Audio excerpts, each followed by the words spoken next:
శ్రీకృష్ణ పరబ్రహ్మణే నమః.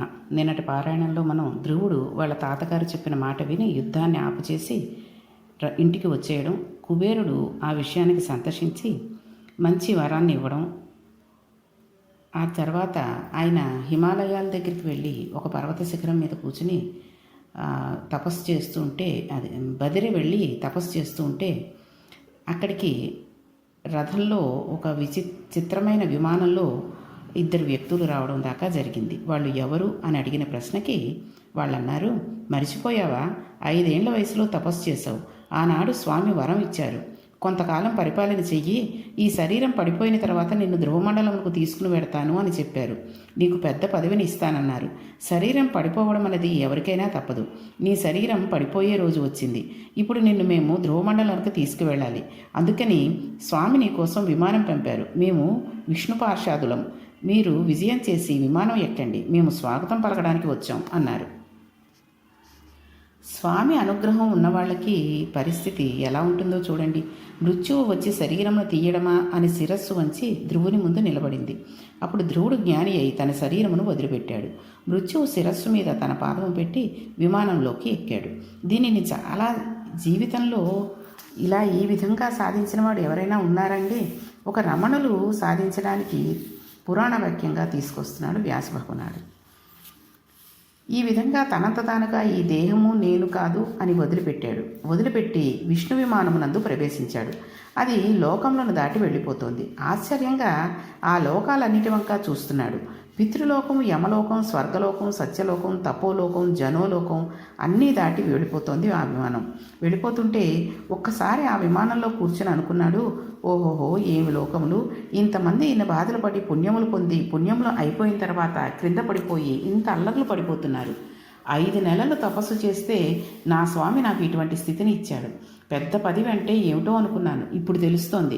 సప్తఋషులు, కశ్యపుడు, ధర్మము, అగ్నిహోత్రము, జ్యోతిచక్రము తిరుగుతున్న మండలములకు నేను ధ్రువస్తంభమునై వెలుగుబోదుతున్నాను. ఇంతమంది నా చుట్టూ తిరుగుతూ ప్రదక్షిణం జరుగుతూ ఉంటుంది. నేను నిరంతరం విష్ణులోక దర్శనం చేస్తూ ఉంటాను. ఎంత అదృష్టవంతుడిని అనుకుని ఈ అదృష్టమునకు కారణం ఎవరు అని ఆలోచించాడు. దీనికి కారణం మా అమ్మ. ఆనాడు మా అమ్మ నన్ను నారాయణను గూర్చి తపస్సుకు వెళ్ళమని చెప్పింది. మా అమ్మ మాట నన్ను ఈ స్థితికి తీసుకువెళ్ళింది. కానీ ఆ పిచ్చితల్లి ఎక్కడ ఉన్నదో అనుకున్నాడు మనసులో. అనుకునేసరికి ఈ విషయం పార్షాదులు గ్రహించారు. నిన్ను ఈ స్థితికి తీసుకువచ్చింది కాబట్టి శ్రీ మహావిష్ణువు నీకన్నా ముందు ఆవిడ విమానాన్ని పంపై నడపమని చెప్పి మమ్మల్ని పంపారు. కిటికీలోంచి బయటకు చూడు అన్నారు. ధ్రువుడు కిటికీలోంచి బయటకు చూశాడు. ముందు విమానంలో దివ్యమైన తేజోవిరాజిత అయిన సునీతి వెళ్ళిపోతున్నది. ఆవిడ శ్రీమన్నారాయణుడిలోకి వెళ్ళిపోయింది. ధ్రువుడు ధ్రువమండలానికి చేరుకుని తదనంతరము స్వామివారిలోనికి లీనమైపోయి పరబ్రహ్మము సాయుధ్య మోక్షమును పొందాడు. ఇంతటి అద్భుతమైన ఈ ధ్రువోపాఖ్యానం, దీనికి ఫలశ్రుతి పోతన గారు ఎన్ని మాటలు వేసేసారో చూడండి. అసలు ఈ ధ్రువోపాఖ్యాన్ని ఎప్పుడు చదవాలి, ఏంటి అని అన్నీ చెప్పారు. ఒక దేవాలయం సమీపంలో కూర్చుని దిన ప్రారంభమునందు కానీ, అంటే సూర్యోదయం ముందు కానీ, అసుర సంధ్య వేళ కానీ, అంటే సాయంత్రం వేళ కానీ ఈ ధ్రువోపాఖ్యానం చెప్పడం ప్రారంభం చేస్తే చేతులొగ్గి నమస్కరిస్తూ అనుమానం లేకుండా పరమ భక్తితో ఎవరైతే వింటారో, విశేషించి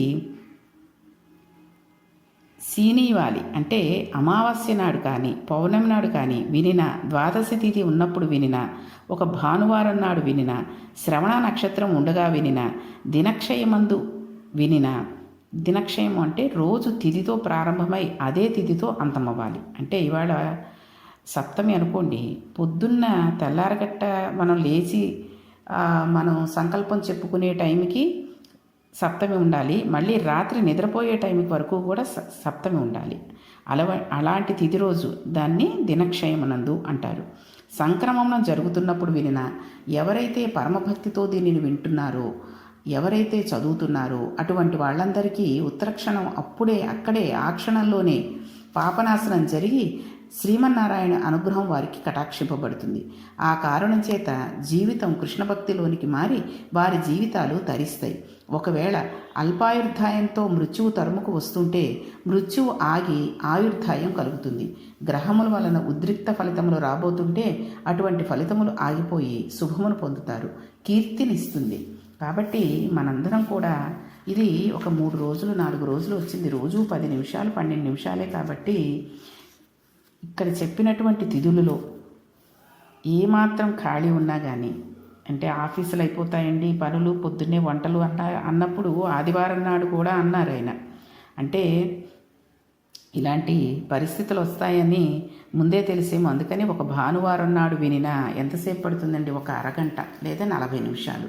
అంటే మధ్య మధ్యలో నేను వివరించి కొన్ని ఉదాహరణలతో చెప్పాను కాబట్టి ఇంకాసేపు ఎక్కువైంది, కానీ లేకపోతే మీకు ఎంత ఒక 20 నిమిషాలలో ఈ ధ్రువోపాఖ్యానం చెప్పేసుకోవచ్చు. కాబట్టి ఈ ధ్రువోపాఖ్యాన్ని అందరం విని తరిద్దాం.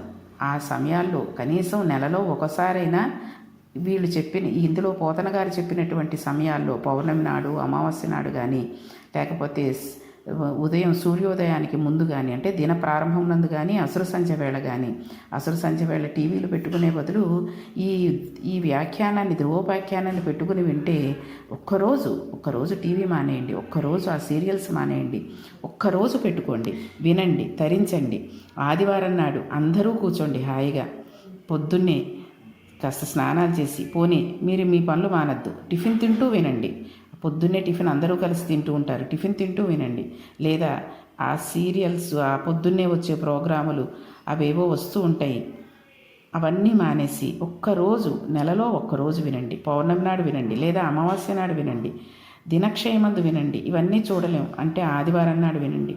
ఆదివారం నాడు శుభ్రంగా పొద్దున్నే కూర్చుని అందరూ చకచకా తయారవ్వండి. అంతేగాని ఆదివారం కదా అని చెప్పేసి ఎప్పుడో 9ంటికి లేచి 10ంటికి లేచి బ్రష్లు చేసుకోవడం చేయకండి. కాబట్టి మనకి పోతన గారు భాగవతంలో, రామాయణంలో అన్నీ కూడా చెప్తున్నారు ఏ రకంగా మనం తరించగలం అనేది. ఆ విషయాన్ని కాకపోతే కాస్తైనా చేయండి. కాబట్టి ఇది ధ్రువోపాఖ్యానం ఈ రోజు వరకు జరిగింది. ఇక ఇప్పుడు తర్వాత పృథు చరిత్ర అని ఆయన చెప్తున్నారు. ఈ పృథు చరిత్ర కూడా చాలా ముఖ్యమైన చరిత్ర. ఇది ఎలాగంటే మనం మామూలుగా ఈ పృథుడు ఎవరు ఏంటి అన్నది కూడా మనకి చాలామందికి తెలీదు. ఈ పృథుడు గొప్ప మహర్షి, గొప్పవాడు, చాలా గొప్ప మహారాజు.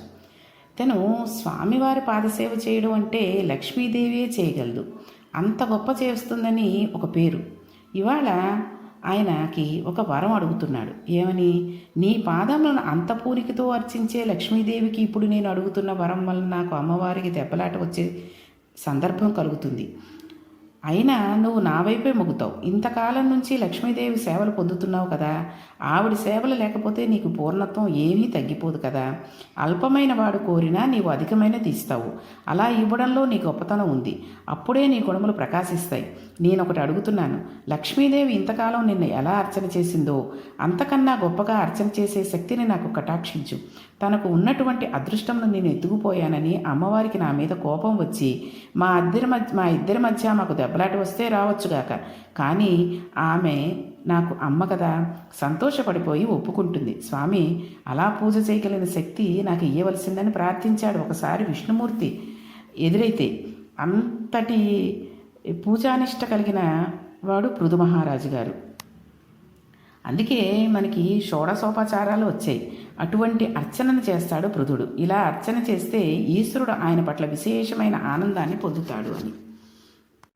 అసలు ఈ పృథు చరిత్ర వింటే ఏమవుతుంది అంటే, అసలు సంధ్యావందనం చేయడం మానేసిన వాడు కూడా పృథు మహారాజు గారి చరిత్ర వింటే ఆ దోషం నివారణ అయి బ్రహ్మవర్చస్సును పొందుతారట. క్షత్రియుడు తనకు ఫలానా రాజ్యం కావాలని పృథు మహారాజు చరిత్ర విని యుద్ధానికి వెడితే జగత్తునంతటినీ గెలిచి సార్వభౌముడవుతాడట.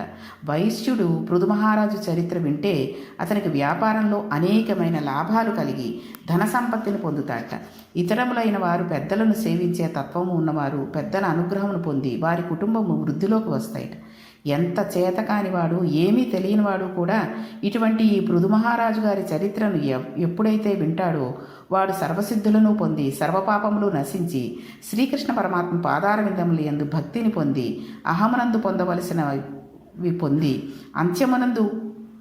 ఇహమనందు పొందవలసినవి పొంది అంత్యమనందు మోక్షస్థితిని పొందడానికి కావలసిన జ్ఞానాన్ని, వాడికి ఈ జన్మలో బోధ జరిగేటటువంటి అదృష్టాన్ని పొంది ఆ అర్హతను పొందుతాడట.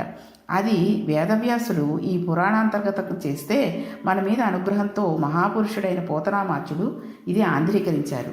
కాబట్టి రేపటి పారాయణంలో మనం ఈ పృథు చరిత్ర మొదలెట్టుకుందాం.